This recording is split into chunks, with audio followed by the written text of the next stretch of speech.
Andressa, do you want to present yourself? Yes. Okay.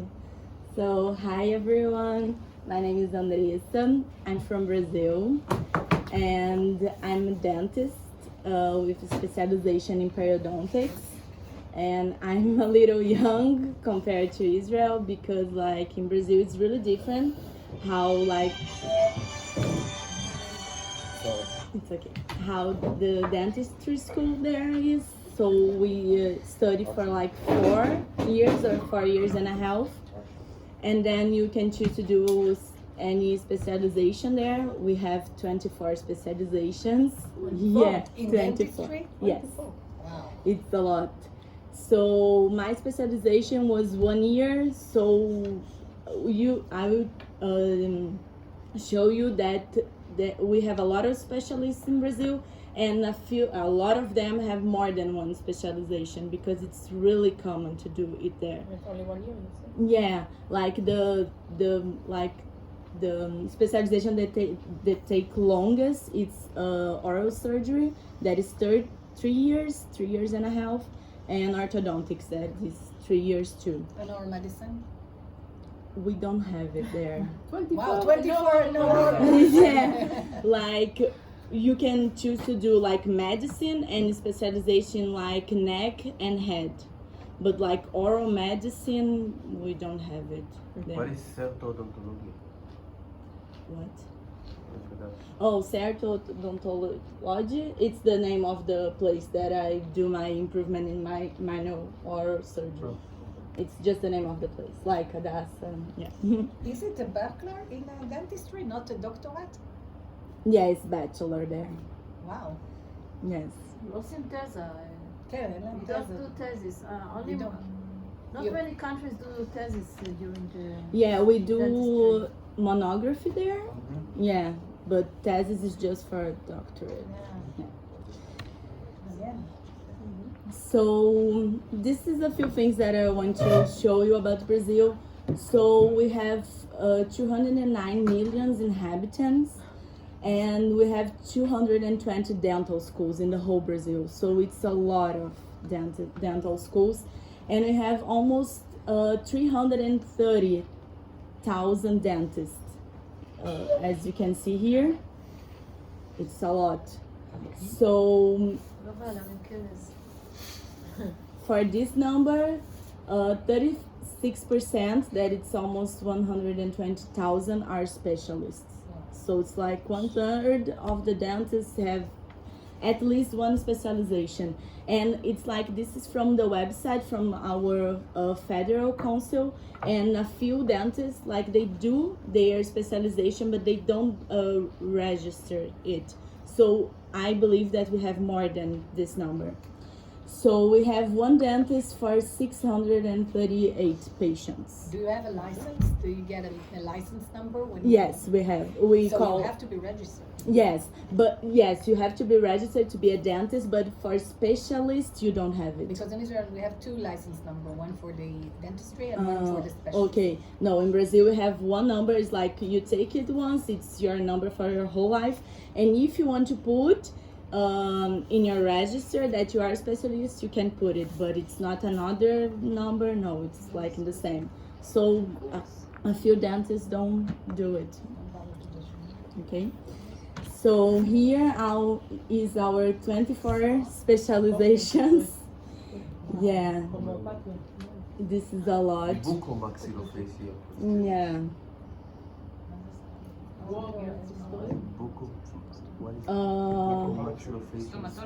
Surgery. Yeah. Only surgery? Yeah, just surgery, and pathology is another one.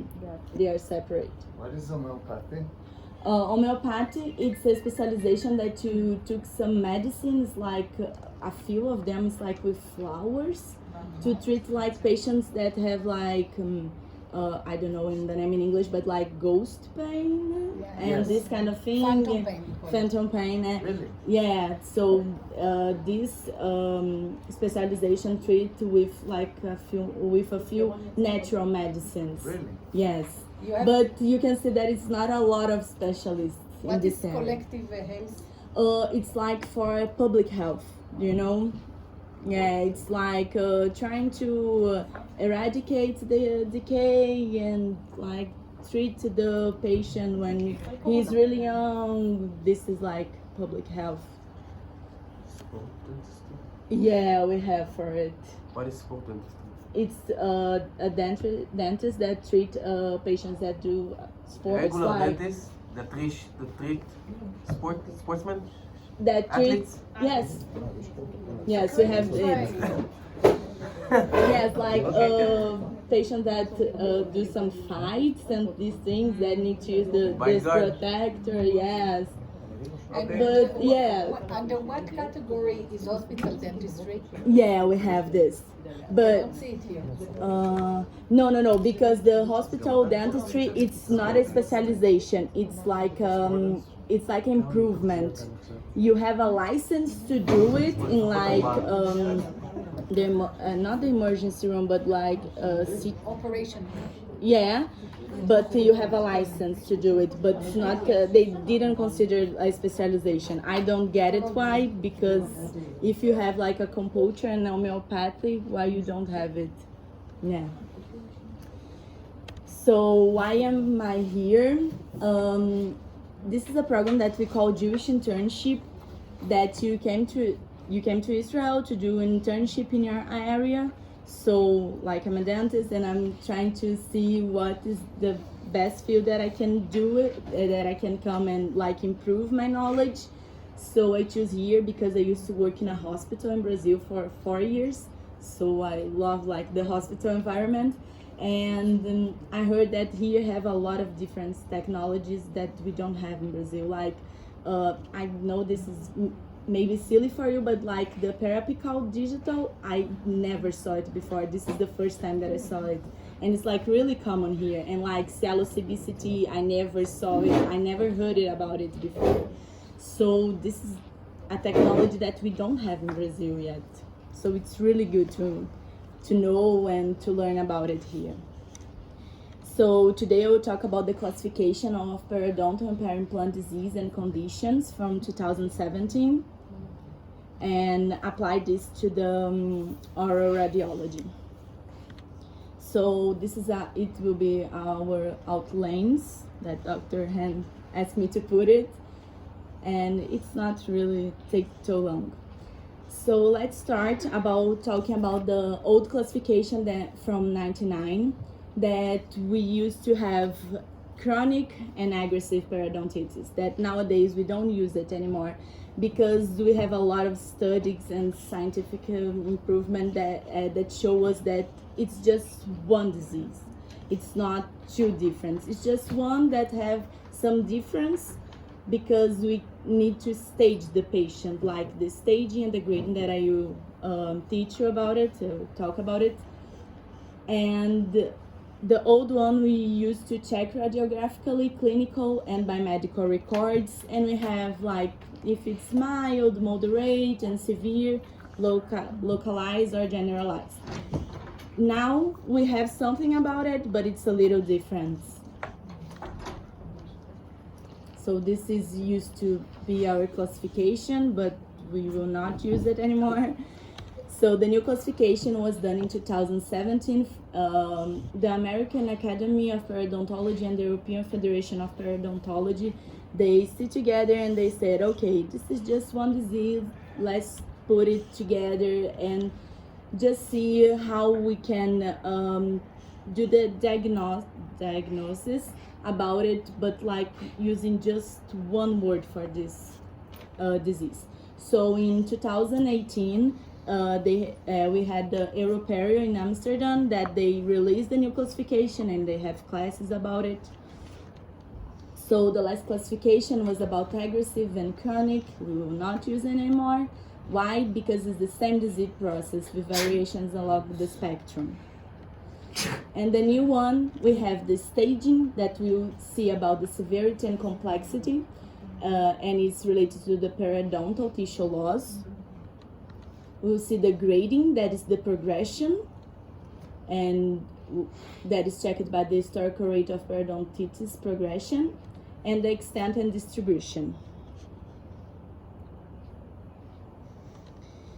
So the new classification, we have 4 things that we need to see because there are 4 units now. So we have the periodontal health, gingival disease and conditions. We have periodontitis.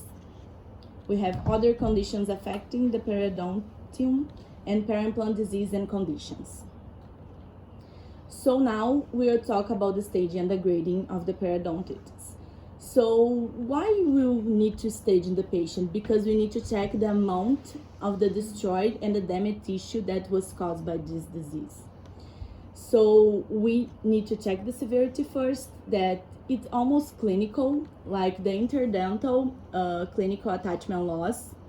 You need to do the probine. So if you have the patient in your chair, you do it by the probine. If you're not, like if you are in the radiology field, you need to check the radiographic bone loss. And I will explain every stage after. And the tooth loss that due to the periodontitis that you need to check clinically, like asking the patient.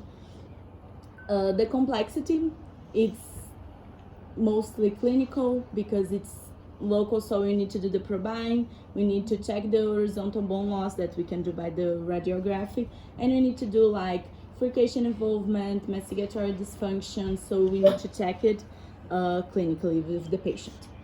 And the other thing that we can do, looking for the radiograph of the patient, it's the extent and distribution that localizes the same that was before, so less than 30% of the teeth involved, generalized, that is more than 30%, or molar and scissor partner that we used to call aggressive, but nowadays we not call it anymore.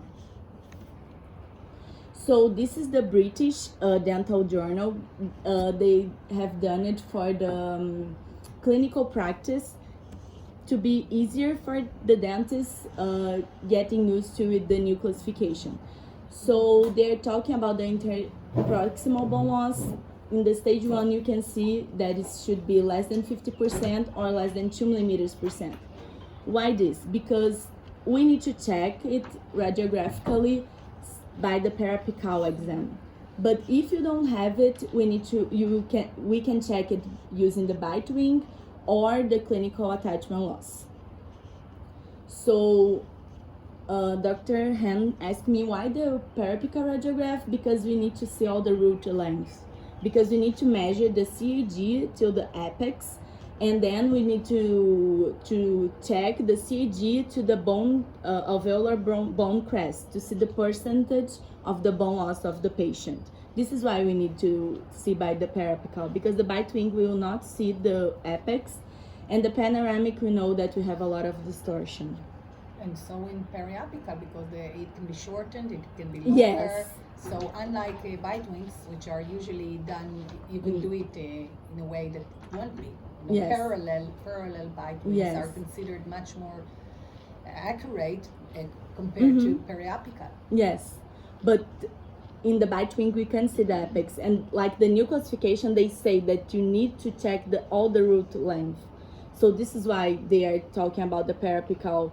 Like the radiologists that need to must have a good technique to do it, like with the right angulation, for us can check it like the percentage of the bone loss.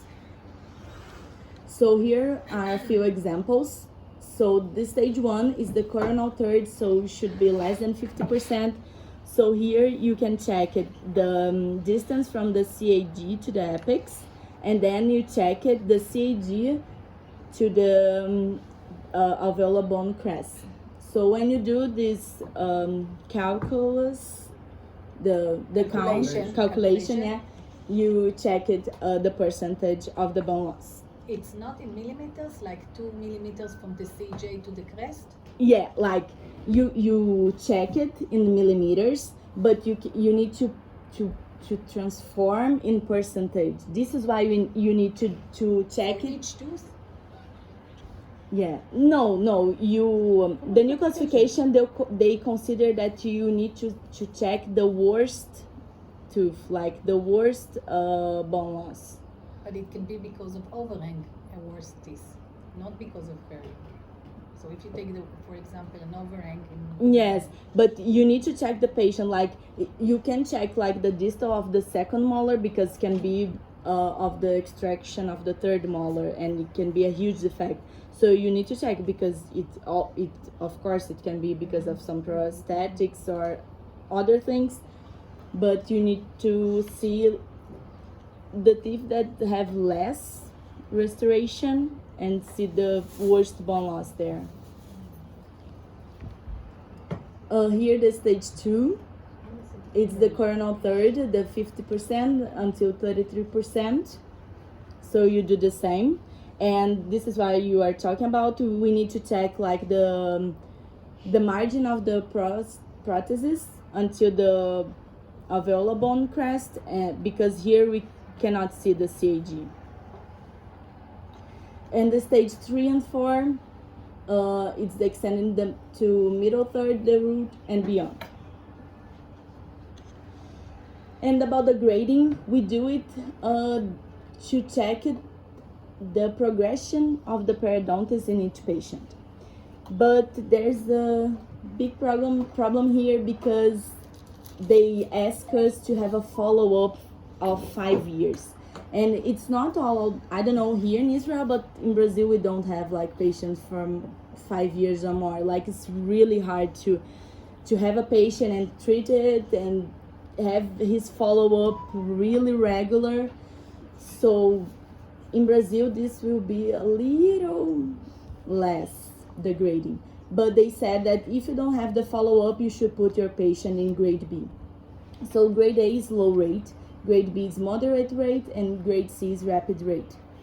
So the direct evidence, the progression is the radiographic bone loss or the clinical attachment loss, that it's not less or no loss over 5 years in grade A. Grade B, it's less than 2 millimeters over 5 years, and grade C, it's more or equal to millimeters over 5 years. And the indirect evidence progression is just clinical. You need to check it like the bone loss and the age of patient and the case phenotype. So if you perform a cross-sectional study and you only have one measurement, you put grade B for all patients? If you don't have a follow-up, yes. And if you don't, because it's Yes. cross-sectional.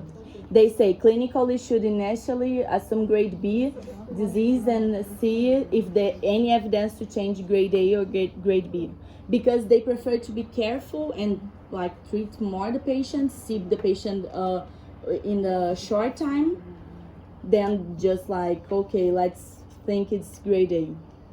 So they put in the middle. And the grade modifiers, that now we have a lot of studies talking about the risk factors for the periodontist, like the really one, that is smoking and diabetes, that when you ask the patient, you can put it in each grade, and the grade will, with these risk factors, will modify. So in this patient, we have a follow-up from 2012 and 2019, and we can put him in a grade A because we don't see like more bone loss than it used to be in 2012. But how can you compare these are different angulations? You know, one angulation this year, another, it's very hard to compare. Yeah, it's really hard because like it's not the same place that took the radiographic, it's not the same angulation.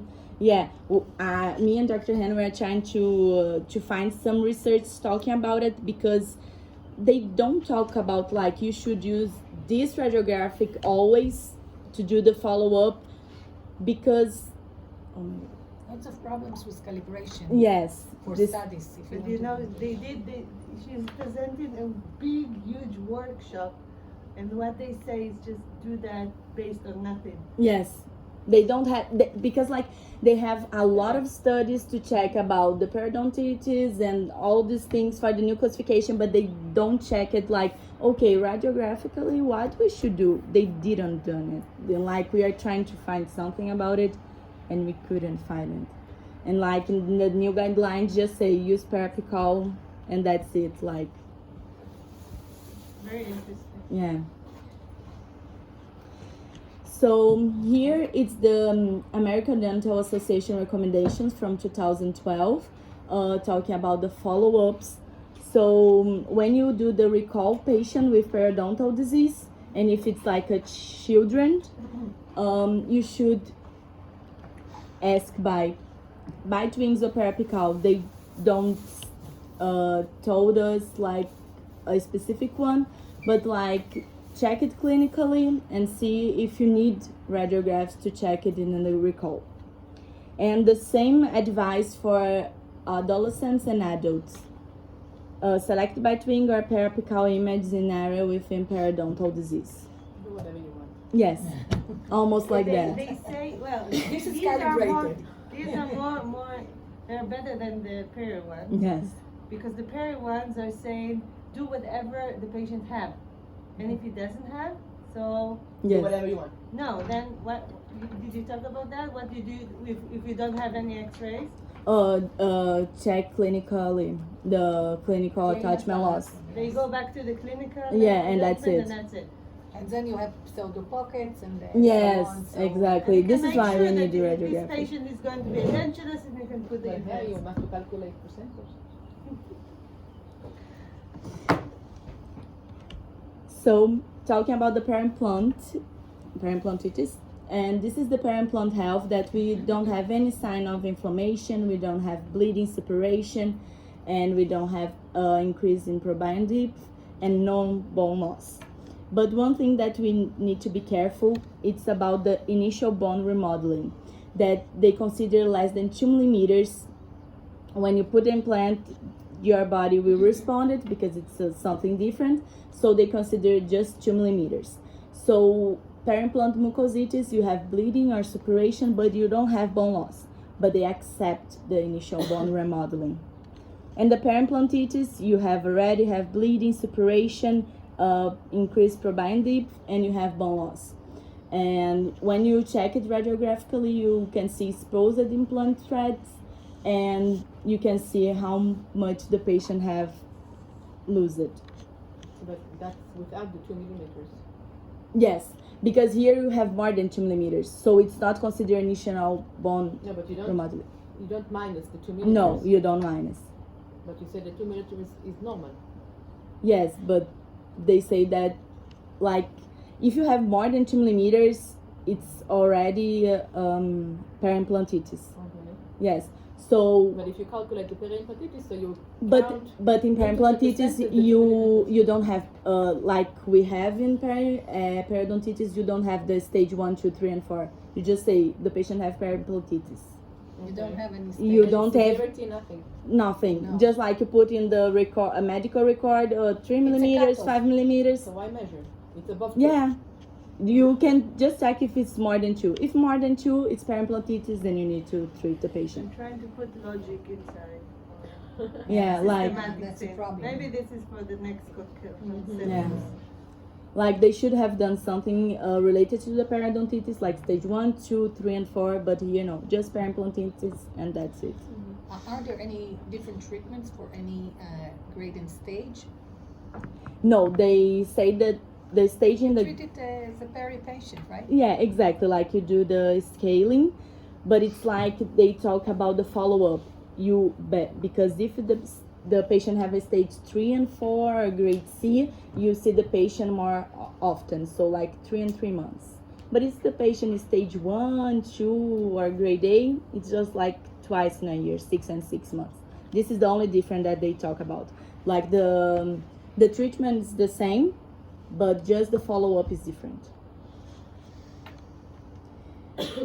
And here, like in 86, they are talking about the bone loss in the implants that should be less than 1.5 millimeter in the first year, and then in the other years should be less than 0.2 millimeters.